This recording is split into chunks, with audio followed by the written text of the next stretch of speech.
안녕하세요. 오늘은 8월 18일 화요일입니다. 오늘 매일 성경 말씀은 이사야 29장 1절에서 14절까지입니다.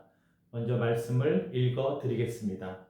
슬프다 아리엘이여 아리엘이여 다윗이 진친 성읍이여 해마다 절기가 돌아오려니와 내가 아리엘을 괴롭게 하리니 그가 슬퍼하고 애곡하며 내게 아리엘과 같이 되리라. 내가 너를 사면으로 둘러 진을 치며 너를 애워 대를 쌓아 너를 치리니 내가 낮아져서 땅에서 말하며 내 말소리가 낮이기 티끌에서 날 것이라. 내 목소리가 신접한 자의 목소리같이 땅에서 나며 내 말소리가 티끌에서 짓걸이리라. 그럴지라도 내 대적의 무리는 세미한 티끌 같겠고 강포한 자의 무리는 날려가는 겨 같으리니 그 일이 순식간에 갑자기 일어날 것이라. 만군의 여호와께서 우레와 지진과 큰 소리와 회오리 바람과 폭풍과 맹렬한 불꽃으로 그들을 징벌하실 것인즉 아리엘을 치는 열방의 무리 곧 아리엘과 그 요새를 쳐서 그를 곤고하게 하는 모든 자는 꿈같이 밤의 환상같이 되리니 줄인 자가 꿈에 먹었을지라도 깨면 그 속은 여전히 비고 목마른 자가 꿈에 마셨을지라도 깨면 곤비하며 그 속에 갈증이 있는 것 같이 시온산을 치는 열방의 무리가 그와 같으리라. 너희는 놀라고 놀라라. 너희는 맹인이 되고 맹인이 되라. 그들의 취함이 포도주로 말미암음이 아니며 그들의 비틀거림이 독주로 말미암음이 아니니라. 대저 여호와께서 깊이 잠들게 하는 영을 너희에게 부어주사 너희의 눈을 감기셨음이니 그가 선지자들과 너희의 지도자인 선견자들을 덮으셨음이라.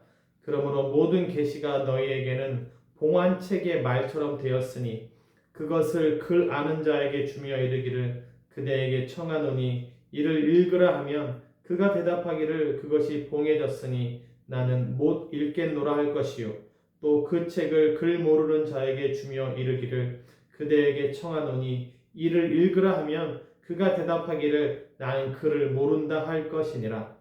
주께서 이르시되 이 백성이 입으로는 나를 가까이하며 입술로는 나를 공경하나 그들의 마음은 내게서 멀리 떠났나니 그들이 나를 경외함은 사람의 계명으로 가르침을 받았을 뿐이라.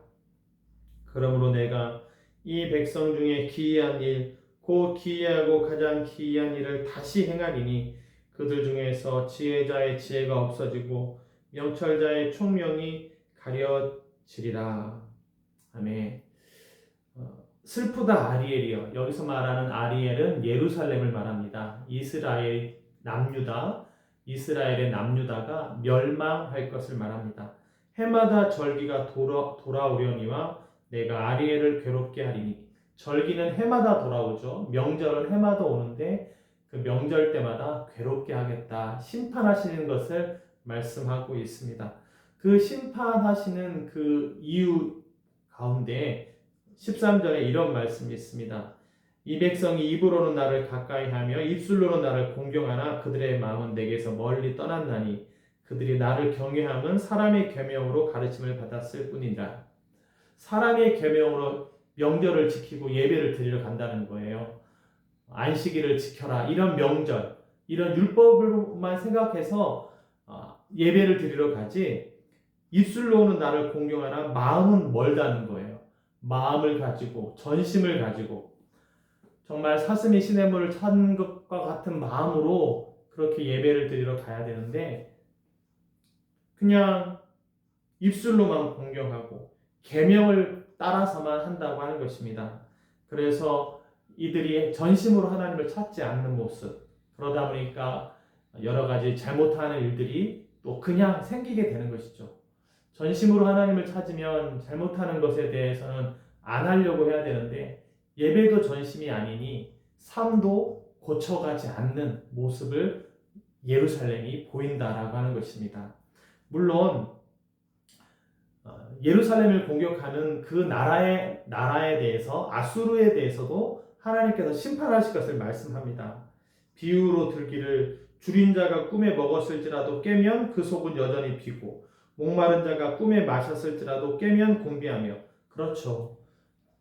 자면서 먹은 거, 자면서 마신 것은 꿈속에서 먹고 마신 것이지 실제로 배부른 게 아니잖아요. 그런 것처럼 열방을 심판하겠다. 허무하게 사라지게 만들겠다. 이렇게도 하나님 말씀을 하고 있습니다. 예루살렘도 아수르도 심판하실 것을 이렇게 말씀합니다. 우리 편에서 안타까운 것은 예루살렘이 하나님을 예배하면서도 그렇게 한다는 것이 안타까운 것이죠. 아수르는 원래 믿지 않는 나라이기 때문에 하나님이 그 아수르를 도구로 삼아서 예루살렘을 공격하는 것이지, 그 아수르가 특별히 잘해서 그런 것은 아니거든요. 채찍의 도구로 삼을 뿐이에요. 하지만 예루살렘은 하나님을 원래부터 믿던 민족이었고 하나님 없이는 설명이 안 되는 남유다인데 나라인데 이렇게 계명만 쫓아서 하고 입술로는 하나님이 경외한다고 하면서 마음에는 멀어져 있으니 너무나 안타까운 그 내용이 되겠습니다. 그러면서 하나님께서는 10절에 맹인이 되게 하겠다. 비틀거리게 하겠다. 깊이 잠들게 하는 영을 너에게 부어주사 너희의 눈을 감기시겠다. 이것은요, 말씀이 들려줘도 알아듣지 못하게 하겠다. 말씀을 깨닫지 못하게 하겠다. 이렇게까지 말씀을 합니다. 그러니까 하나님이 심판한다고 할 때는 말씀도 안 들려지는 거예요. 깨달으면 돌이키기 때문에 깨닫지도 못하게 하겠다. 맹인이 되게 하고 깊이 잠들게 하겠다. 이렇게까지 하나님께서 말씀하십니다. 이런 말씀을 생각하면 우리가 말씀이 들려지는 게 은혜이고요. 또 깨달을 수 있는 것이 은혜이다. 이런 말씀도 드리겠습니다. 그러면서 여기 소망의 말씀이 하나 있어요. 아리엘이 멸망해 간다 할지라도 깨닫지 못하는 상황 가운데 있다 할지라도 14절 말씀이에요. 내가 이 백성 중에 기이한 일, 곧 기이하고 가장 기이한 일을 다시 행하리니 어떤 기이한 일을 다시 하신다는 거예요. 그 중에서 지혜자의 지혜가 없어지고 명철자의 총명이 가려지리라. 우리 중에 지혜자가 있다 할지라도 생각하지 못하고 총명한 자가 있다 할지라도 생각하지 못하는 것을 하나님께서 기이한 일, 놀라운 일을 행하신다라고 하는 것입니다. 바라는 소망은 이것입니다. 지혜도 제 자신이 우리가 지혜도 없을 뿐만 아니라 어떻게 해야 될지 모르는 그 상황 가운데에서 하나님께서 일하여 주시옵소서. 기이한 일, 놀라운 일을 행하여 주시옵소서.